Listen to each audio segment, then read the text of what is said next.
शादी की सारी रौनक अब खत्म हो चुकी थी। घर की बत्तियां एक एक करके बुझ रही थीं। राहुल ने धीरे से अपने कमरे का दरवाजा खोला।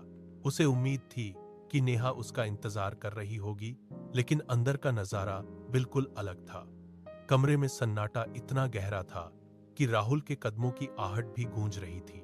नेहा बिस्तर के कोने पर बैठी थी। उसके कंधे हिचकी के साथ लगातार कांप रहे थे। राहुल ने एक गहरी सांस ली और उसके करीब गया। उसने अपना हाथ धीरे से नेहा के कंधे पर रखा। नेहा के शरीर में एक सिहरन सी दौड़ गई।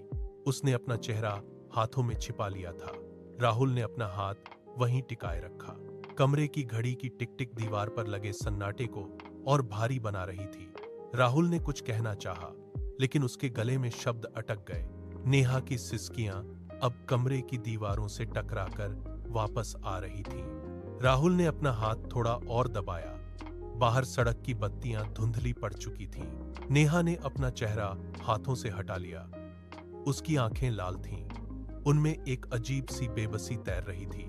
उसने कांपती आवाज में कहा, मुझे माफ कर दो राहुल, मैं इस शादी के लिए तैयार नहीं थी। राहुल के हाथ में पानी का गिलास था, जो उसकी पकड़ ढीली होने से फर्श पर गिरने ही वाला था। उसने गिलास को मेज पर रखा और एक कदम पीछे हटा। उसने पूछा, क्या मतलब? नेहा ने अपनी नजरें राहुल की आंखों में टिका दी।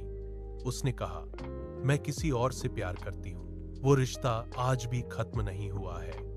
कमरे में सन्नाटा इतना गहरा हो गया कि घड़ी की टिक टिक एक हथौड़े की तरह गूंजने लगी। राहुल का चेहरा एकदम सफेद पड़ गया। उसने अपनी मुट्ठियां भींची। उसकी नसें उभर आईं। उसने खिड़की की ओर रुख किया, जहां बाहर की सड़क की बत्तियां धुंधली दिख रही थीं। उसने गहरी सांस ली और धीरे से अपनी मुट्ठियां खोल दी। राहुल ने मुड़कर नेहा की ओर देखा। उसने बिना किसी गुस्से के बहुत धीमी आवाज में पूछा, क्या वो लड़का तुम्हें खुश रख पाएगा? नेहा ने बिना पलक झपकाए सिर हिलाया। राहुल के चेहरे पर अब कोई शिकन नहीं थी। उसने नेहा के सामने खड़े होकर उसकी आंखों में देखा। राहुल ने बिना किसी बहस के अपना रुख बदला। वह कमरे के दरवाजे की ओर बढ़ा। उसने कुंडी घुमाई और दरवाजा पूरी तरह खोल दिया। बाहर का गलियारा खाली था। वहां की ठंडी हवा कमरे के अंदर दाखिल हुई। राहुल ने नेहा की तरफ इशारा किया। उसकी आवाज में कोई कंपन नहीं था। उसने कहा, जाओ, देर मत करो। प्यार को कैद करने का कोई फायदा नहीं। नेहा अपनी जगह से हिली तक नहीं। वह राहुल की तरफ देख रही थी। उसकी आंखों में हैरानी साफ झलक रही थी। उसने सोचा था कि राहुल चिल्लाएगा या बहस करेगा, लेकिन राहुल का यह शांत त्याग उसे समझ नहीं आ रहा था। नेहा ने अपना बैग उठाया और धीरे धीरे दरवाजे की ओर बढ़ी। जैसे ही वह राहुल के पास से गुजरी, उसकी नजर राहुल के दाहिने हाथ पर पड़ी। राहुल की उंगलियां एक पुरानी मुड़ी हुई तस्वीर को मजबूती से दबाए हुए थीं। तस्वीर का कोना राहुल की हथेली से बाहर झांक रहा था। नेहा के कदम वहीं ठिठक गए। उसने रुककर उस तस्वीर की ओर देखा। राहुल ने महसूस किया कि नेहा की नजरें उसकी हथेली पर हैं। उसने तस्वीर को और कसकर पकड़ लिया। नेहा ने धीमी आवाज में पूछा, ये कौन है? राहुल ने कोई जवाब नहीं दिया। उसने अपनी पकड़ और सख्त कर ली। सन्नाटा फिर से कमरे में पसर गया। राहुल ने अपनी मुट्ठी खोली। उसने तस्वीर को मेज पर रखा। तस्वीर के किनारे थोड़े घिसे हुए थे। उस पर एक लड़की मुस्कुरा रही थी। राहुल ने तस्वीर को अपनी उंगलियों से धीरे से सहलाया और एक ठंडी आह भरी। उसने बिना नेहा की ओर देखे कहा, ये वो है जिसे मैं आज भी प्यार करता हूं। वो मुझे छोड़कर चली गई, लेकिन मैं उसे कभी भुला नहीं पाया। कमरे में सन्नाटा और गहरा हो गया। राहुल ने खिड़की की ओर रुख किया, जहां बाहर की बत्तियां धुंधली दिख रही थीं।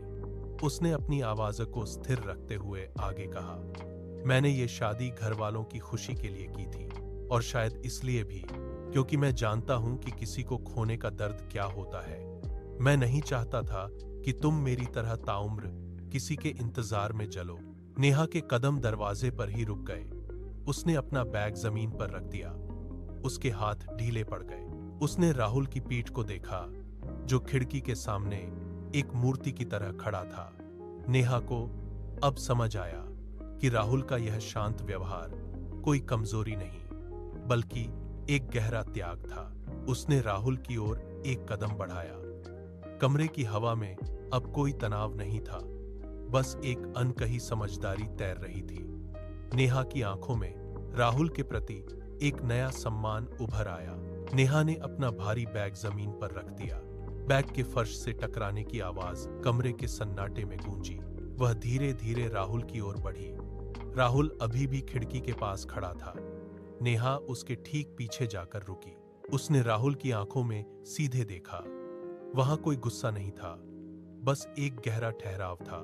नेहा ने धीमी आवाज में कहा, जो इंसान दूसरे के दर्द को अपना समझ सकता है, उससे बेहतर जीवन साथी और कौन हो सकता है।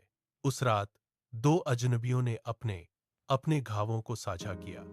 उन्होंने एक दूसरे को नहीं, बल्कि एक दूसरे के बीते हुए कल को अपनाया। कमरे की घड़ी की टिक टिक अब एक नई शुरुआत की धड़कन बन गई थी।